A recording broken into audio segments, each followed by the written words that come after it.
Happy New Year, everybody. This is our first podcast episode for 2025. And today we're going to talk about how to boost your mental health for low to no cost. In this discussion today is myself, Elder Pamela Robinson Smith. Khary Smith McCall. Elder Will Robinson. We are doing a family thing. So we got mom and dad and young man, our young son. And we're going to talk about this topic because this is the time of year to get us off on the right foot. But before we get to any of that, let's do a section we call Giving Credit. The professor behind the 8 dimensions of wellness is Dr. Peggy Swarbrick. She created this concept in the early 1990s to shine a spotlight on inequalities that many people face in life.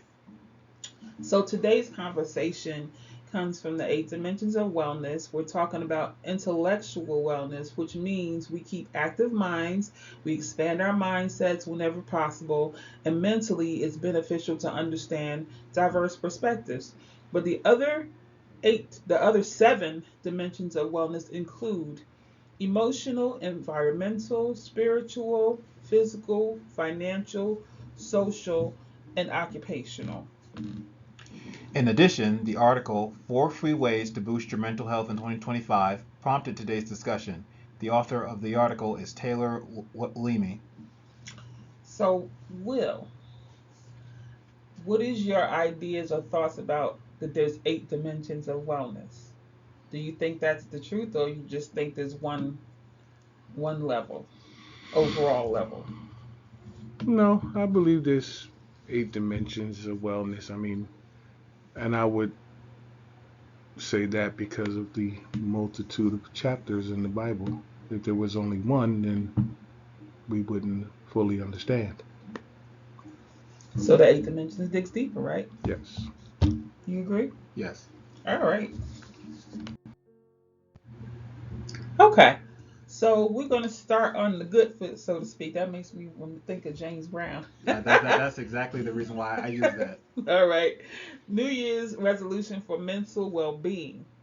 So we know, I think, in the recent years, that it has become more evident that we have to prioritize our mental well-being over physical fitness because your mind is where it all starts. Therapy is crucial for some of the mental health issues like depression or anxiety. However, the online therapy services, they may offer some affordable sessions, but it may not always be accessible to you. Or even with therapists, you may want to see a therapist, and the one you want to see that you think will relate to you may not be accepting new patients. But there's got to be some hope somewhere, Khary. Actually, there is, and that is that simple wellness strategies can nourish mental wellness without spending money. Also included is the exploration of natural treatments for depression and anxiety is also possible. And finally, daily happiness boosts can be achieved through these strategies. So, Will, we often talk about our morning regiment, so to speak. Do you have something that you do in the morning to ensure that you feel joyful or positive? I do, of course, which I hope everyone does. Their thanks to the good Lord for waking me up to see another day. And then I start my day with humor. Um, I like to bug the wife, as she says, by making her laugh because I want her day to go good while she's at work. And it gives me a bit of energy to see the world in a better light. We have enough negativity that we need to figure ways out to make life enjoyable. For me, it's to make my family smile when I feel they need it. And then my day is I get to play dominoes on Fridays and beat the pants off my boys. So that's your way of making yourself feel good. Yes. One of your ways, anyway. Yeah. Do you have a morning regiment that you do, I, Khary? I'm very similar. Something that I recently implemented. I wake up in the morning. I do say a prayer, and then also I read a devotional that you gave me several years ago just to get my mind in the right frame. I also recently purchased a book several months ago. It's a book of positive affirmations, and it's a 365 book similar to the devotional where you can basically they have a affirmation for every day of the year, and so that would be the best way to get your day started on a positive setting instead of just like looking at your phone or your tablet, which can kind of definitely can be counterproductive. Yeah. I mean, starting the day off doing something positive, especially as you get older, when you may have the aches and the pains or even concerns, instead of letting that overtake you, I get up and I start out with scripture and then prayer to ask God to give me the energy, the endurance, the positivity to get my day started and to hopefully have a positive impact on somebody else's life. So that's three strategies that we just talked about, three different people. We're going to learn some more. Tip number one: use mental health apps to track daily progress. Before we get started, let me just give a disclaimer that these apps are not a substitute for therapy and they don't diagnose conditions. However, what they can do is provide resources for those unable to access therapy. They can also help relieve stress and anxiety and teach future symptom management. They can offer a variety of educational resources for daily coping strategies, and they can serve as reminders to check in on oneself, sending push notifications throughout the day. Okay, so I personally have tried the Calm app. Um, Meditation is calming, but it takes some getting used to sometimes. I know when I first started with meditation, I fall asleep. Because it's so calm. They have, different sounds like the ocean or what have you to just try. And then, two, trying to get your brain to shut off, thinking about other things, and going into yourself and just like relaxing and releasing some of those stressful thoughts. But do any of you have you ever tried to use any mental health apps? Now, last time I checked, I have Calm downloaded on my phone. However, I am subscribed to Calm on the YouTube channel. Hmm. I also do look at things on YouTube where they'll have meditations on there, and I think for me, it's having to more cultivate a more consistent habit of doing it. Sometimes I would do it, other times I wouldn't. It's all I think in life it's all about consistency and just having to do it on a regular basis. And once you do that, eventually you don't have to think about it so much. You'll just do it naturally. Yeah. Any thoughts, Will? Um, I don't do any mental apps. I have my old school mental app, which is music. Um, I'll get in my truck when I feel the need to kind of turn it down and find me some old school music that relaxes my soul and my mind, and just ride until I say, okay, time me to turn around and go back home. Okay. Music is your therapy. Yes. I think music can, what do they say, calms the savage beast. That was a saying. It is helpful in coping through certain things depending on your mood. Tip number two is implement cognitive behavioral therapy strategies on your own. What is cognitive behavioral therapy, you may ask? Well, it is a treatment for depression, anxiety, and addiction. So, self directed therapy is a supplement to traditional therapy, and it's suitable for mild symptoms that are not affecting your daily task. A systematic review of 33 studies found that self help treatments can decrease anxiety and depression. The results were moderate, not 100% improvement. Association for Behavioral and Cognitive Therapies recommends self directed therapy strategies. So, this diagram kind of explains things. So, for cognitive behavioral therapy, it says thoughts. What we think affects how we feel and act. Behaviors. What we do affects how we think and feel. And emotions. What we feel affects how we think and act. So they're all Intertwined. intertwined. And sometimes, you know, If therapy is not an option right away for you, there's so many resources that you can implore to help yourself, but you got to want to do that and be self-aware that something's going on with me. I'm not feeling 100%. My mind is thinking negative or pessimistic thoughts, and make a decision for yourself that you want to improve. I know for me, I'm deeply grounded with my faith, and prayer is where I start. But everybody may not be spiritually grounded, so you have to find other ways to focus yourself and figure out what's going on, with yourself and how to help it. Any thoughts? Well, I also wanted to kind of add on to that, especially for those who are very spiritually entwined. I mean, that's definitely an important thing, but something that you would always tell me is that not putting all your eggs in one basket. It even says in the Bible a scripture that says faith without works is dead. I mean, it's important to have faith, but you got if it's getting to the point where it's affecting you, you have to take it to the next level. That's right. That's right. Okay. So we talked about self-directed therapy. What does that mean? What are some techniques? So journaling is one of those techniques, taking note of your thoughts and your feelings to help you identify some negative patterns you may be going through, taking some steps towards making positive changes. If you're, like I said before, if you're self-aware that something is not quite right with you, or if your friends or your family is saying, are you okay?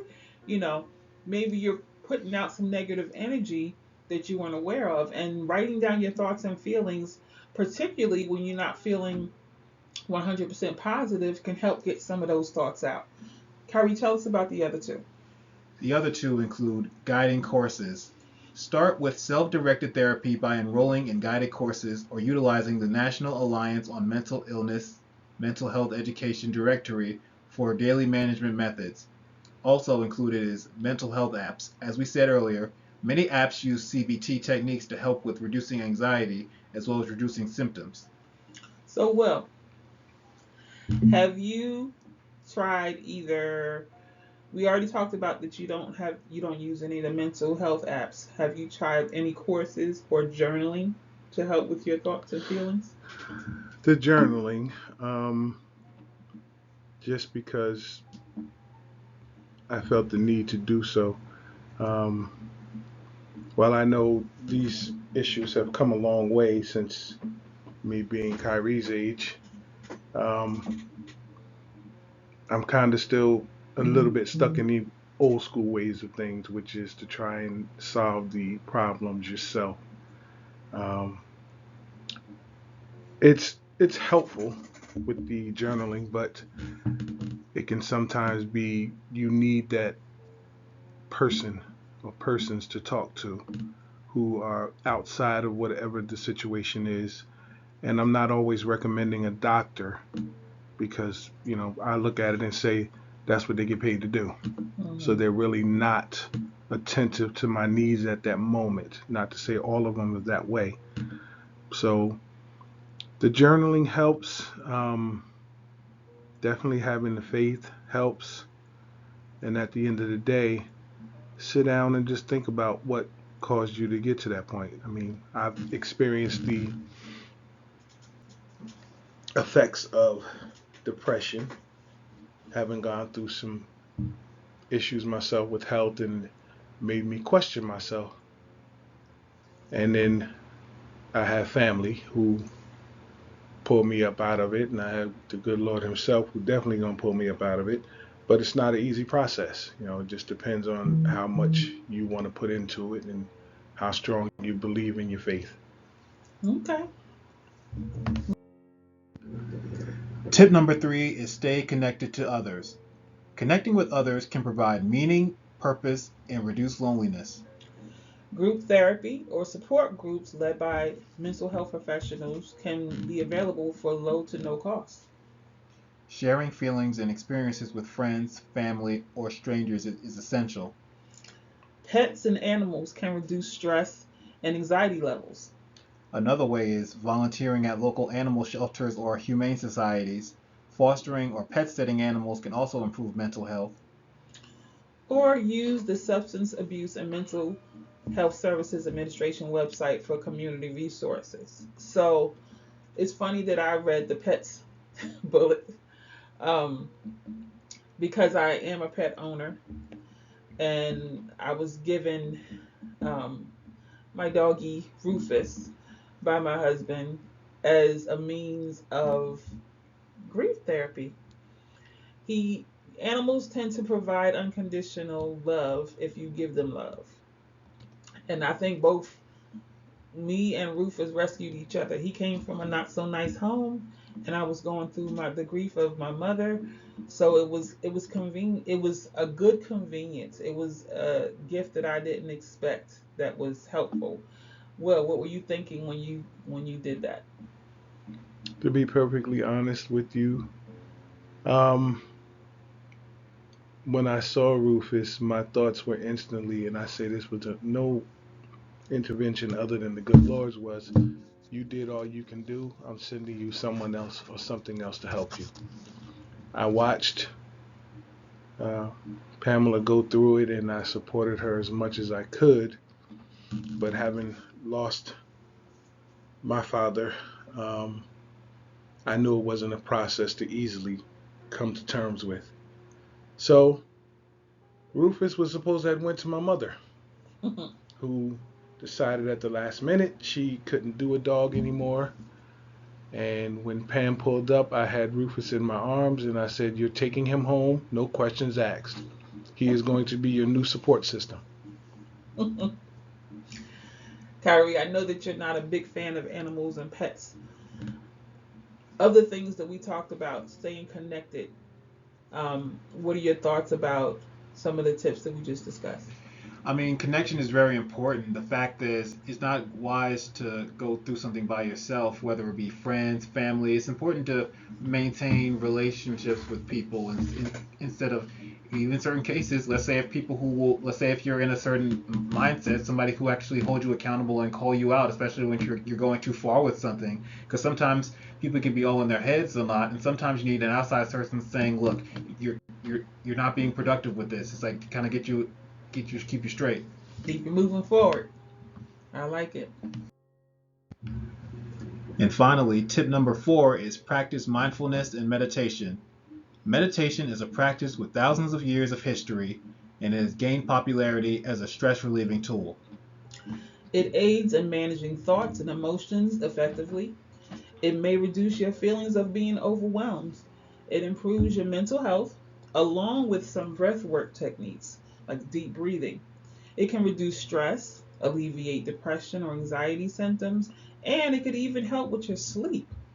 It helps you to focus on your mind and body integration, enhancing your mental well being. Meditation apps are available and helpful for maintaining mindfulness. So, like, I know for a fact they talk about breath work. When I feel like my blood pressure is being raised by anger or nervousness or whatever, I read this. I looked it up. If you do 3 deep breaths, it'll bring your blood pressure down. It'll calm you down. It'll make your brain say, "Okay, it's not that serious." And being able to meditate is not something that, I don't know about you, Will. When I was growing up, I ain't never heard my mother talk about meditating nothing. Daddy didn't talk about meditating. It wasn't until I became an adult and took like yoga classes and stuff like that that I realized the benefits of meditation and breath work and being able to deep breathe, and they even have apps to do it. I've done it. It's like they have it on your phone, on your watch. So I think these we're learning more. The world is teaching us more. I think we need it, particularly now where things are seem to be getting crazier and crazier. Um, but being mindful and meditating can be quite helpful. I know for myself it has helped me. What do you think? Well, when it comes to breathing exercises, I'm definitely an advocate for that. As you said earlier, when it comes to meditation, I'm kind of a little inconsistent with it, but when it comes to breathing, I'm definitely more consistent with that, especially after, let's say, if I had a long day at work. Usually, before I would head home to work, I would usually take some time to just take, take breathing just to get regulated. You would say like it says 3 times. Most of the time I would stretch maybe like 10. Okay. What do you think, well, about deep breathing or meditating or both? Um, well, both are good. I would have to say I lean more towards the meditation aspect of it. I mean, for me, if my blood pressure is raised, I usually go into a quiet room somewhere, sit there for a few minutes, and kind of let it digest its way through my head, and then do the breathing. That's to let all the unnecessary animosity out. Or just take a nice walk and do what I do, which is talk it out. To the good Lord. Yes. Or you blast your music. Or I blast my music. In other words, you're we're all talking the same thing. We're taking our mind off of the stressful, distracted thinking and focusing in on peace and calm and relaxing our bodies, because it all starts with the mind. We said earlier that mental health is a bit more important than physical health because it starts in your brain. So we went through our 4 tips, but we still have some more to give you and be able to inform you. And the tips we will be doing now will be the tips to improve mental health without therapy. It can happen, folks. And the first one includes exercise. Exercise offers mental health benefits such as anxiety relief, mood improvement, confidence boost, and endorphin release, regardless of intensity, and can be done without heavy lifting. Soaking up the sun. Sunlight enhances mood by increasing serotonin levels in the brain, while insufficient sun exposure can lead to a seasonal affective disorder. Prioritize your sleep. Poor sleep increases anxiety, depression, mood, and stress. Prioritize your sleep by having a routine when you go to bed, relaxing before you lay down in the bed, aiming for consistent sleep time, and avoiding screens.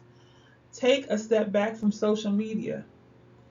Limit social media use to reduce anxiety and depression symptoms, and consider a digital detox if mental health dips. Spend time with enjoyable people and activities. So I know for reality check, Will knows how important sleep is. You want to share a little bit about your challenges you've had with sleep and how it made you feel? Well, the main start with the main topic of it is I do suffer from sleep apnea.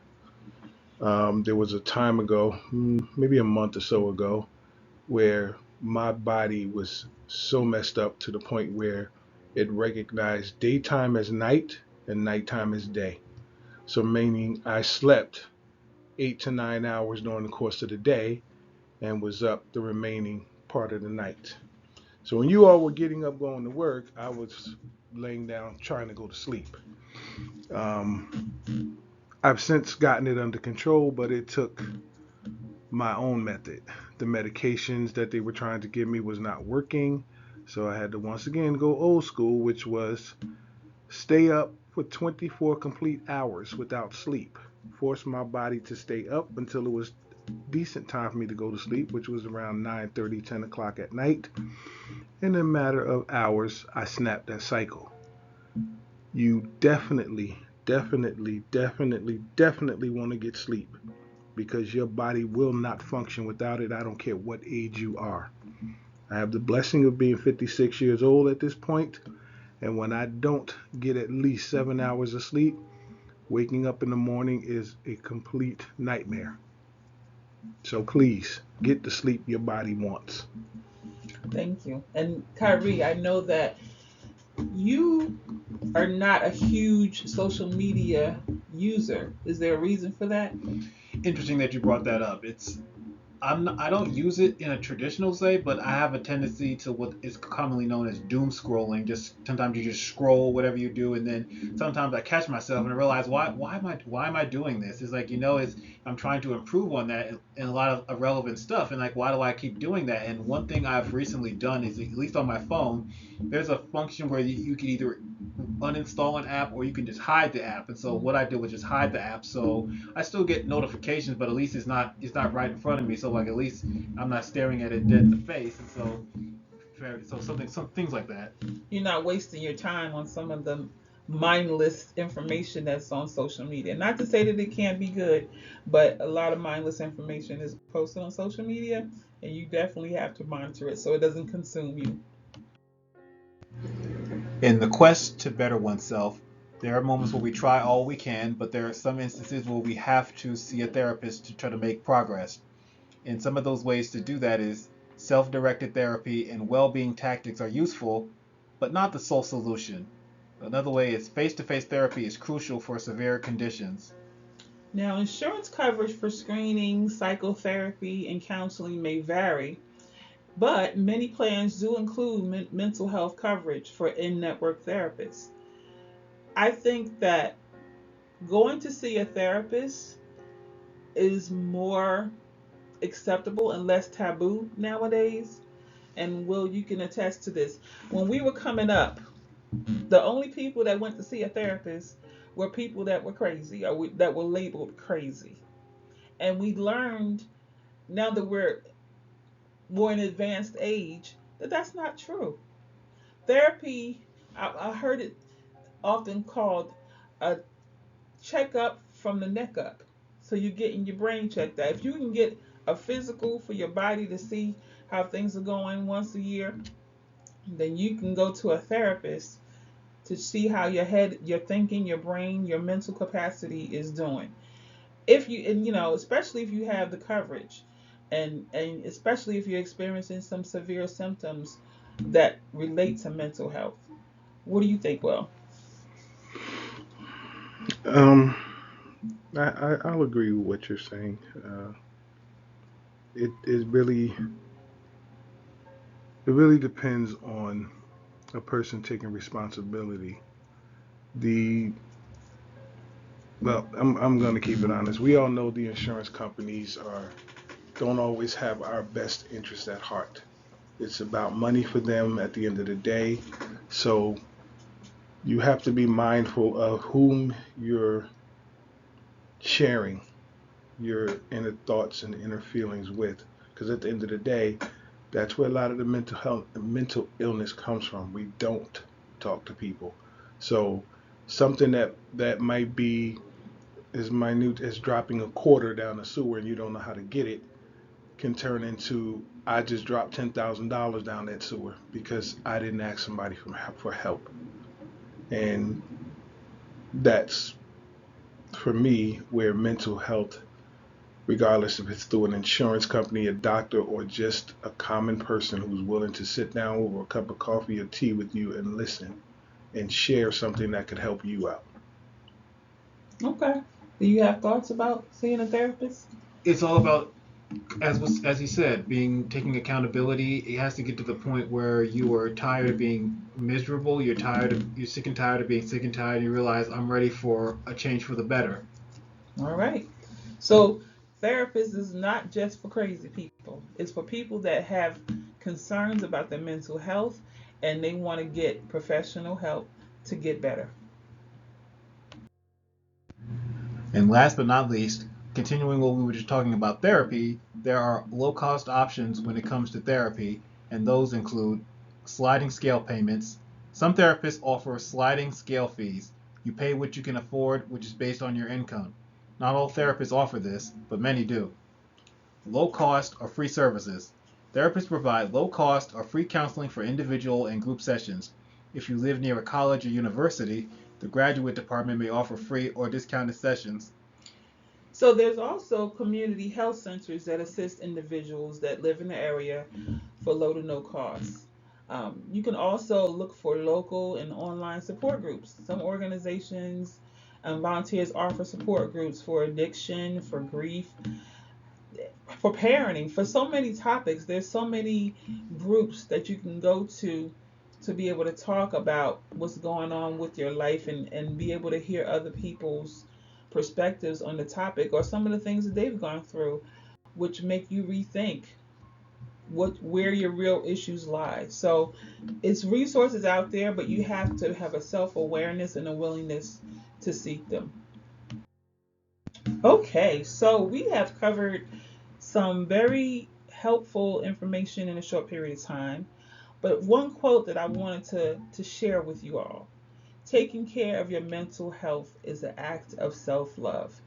It's something that we need to do for ourselves to help us to be emotionally and mentally regulated to live in the society that we do. And Khary, what we want to say?